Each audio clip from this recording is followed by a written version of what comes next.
All right, guys, I'm going to be going over the plastinated pelvis. I know it's very hard to get the plastinated pelvis at home, right? You can't see it, so and sometimes you don't have enough time in lab to actually visualize and look at the plastinated pelvis.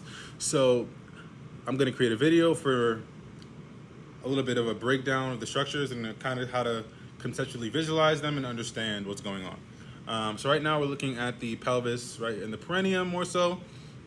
All right, the abdominal organs are more so like anterior and kind of above this point, right? At this point, we're more so looking at like the rectum going down into the anus, right? More so of those structures, and then kind of the, right, kind of looking at the gonads, right? So that's what you can see from this perspective. But here, I'm gonna start off with the arteries, right? So that's what we're focusing on for week 5, are the arteries, the nerves, and some of the muscles here. So if I move this a little bit closer, we can, matter of fact, let me move it back so we can get a different perspective first, right? So, right, this is cut in half, right? So this would be the left leg, right? So imagine if the osa was cut in half, right? You're seeing the other half, right, of the pelvis. So your pelvis is cut in half, right? You're just seeing the other half on the left side, right? So this would be, right, the last lumbar, right, or the second two, or the last two lumbar vertebrae, and then you're going into, right, the 5 fused bones of the sacrum,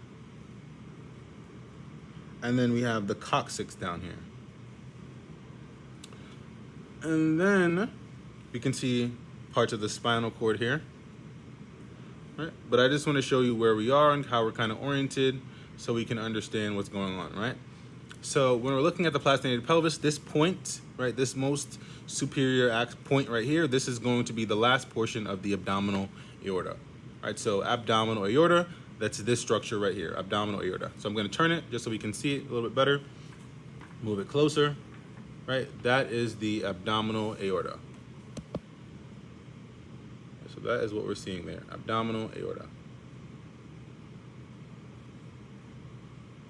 And from there, we're moving on into a couple of different structures. The abdominal aorta is going to split into the left and right common iliac artery. So, right, this would be the left, right? This would be the left common iliac artery, and this would be the right. But we don't need to worry about left and right or directionality. Just know that this is the common iliac artery, right? This is the common iliac artery. And the common iliac artery splits into the external and the internal. So this is going to be the external, right? External iliac artery is going to turn into the femoral artery down here. And then you go into the internal, right, which is going to supply, right, the muscles, right, in the pelvis here. Right, so you have the internal, right?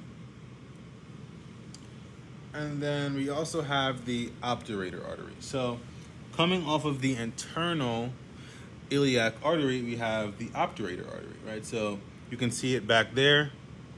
If I turn it a little bit, right, that makes it a little bit more clear for us to see, right? This is the internal iliac artery, and you can see the obturator artery going into the obturator foramen, right? So along with the obturator nerve, you can see going into the obturator foramen, right? So this is going to be the obturator artery.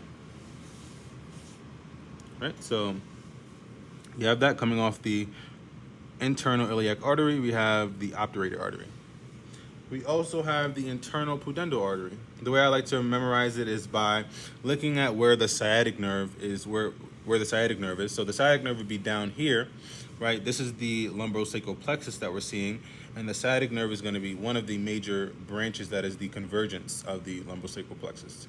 So if you think of the internal pudendal artery, it's going to be this here, right? This artery here, right? You can see it. You can see it kind of running down with the where sciatic nerve would be converging. Right. So if I look at the posterior, right, you can kind of see sciatic nerve pretty clearly, right? And right, this is where it's starting to converge and form the sciatic nerve.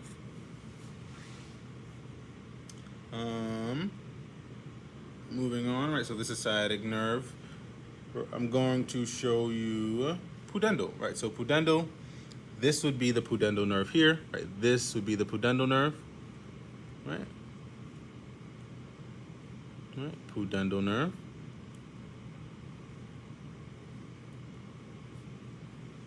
Right, so that would be the pudendal. We already went over the obturator nerve, right? If we're looking at the anterior thigh, right, that would be the femoral nerve here. So femoral nerve, femoral artery.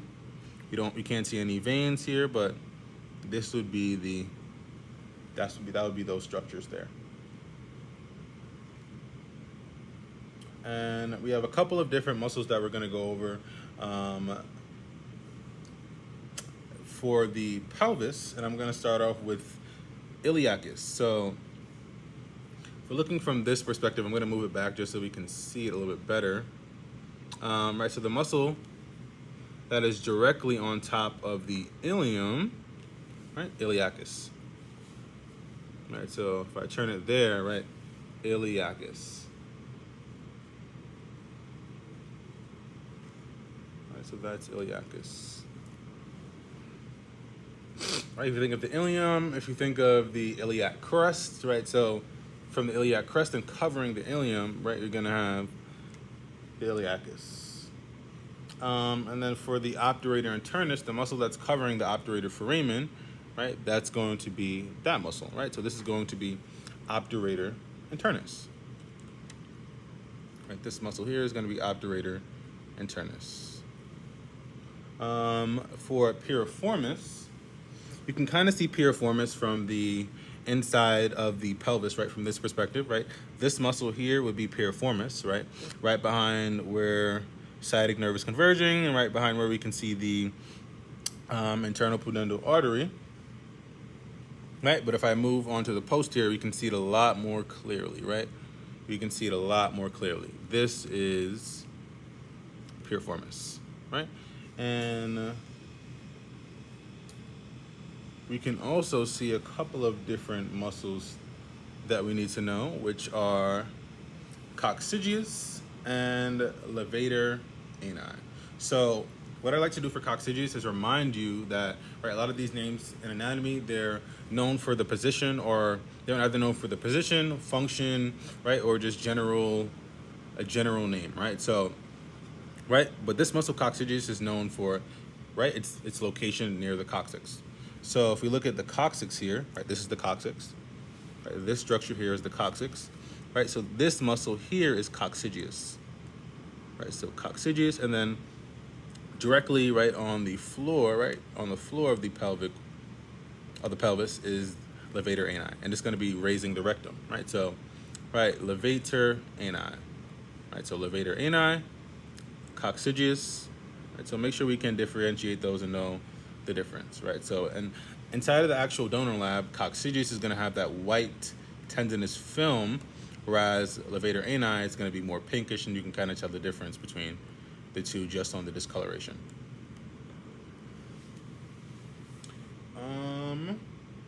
And that is everything for this plastinated pelvis. I hope this was helpful. I'm going to go ahead and do the plastinated pelvis review for the next week as well. So enjoy.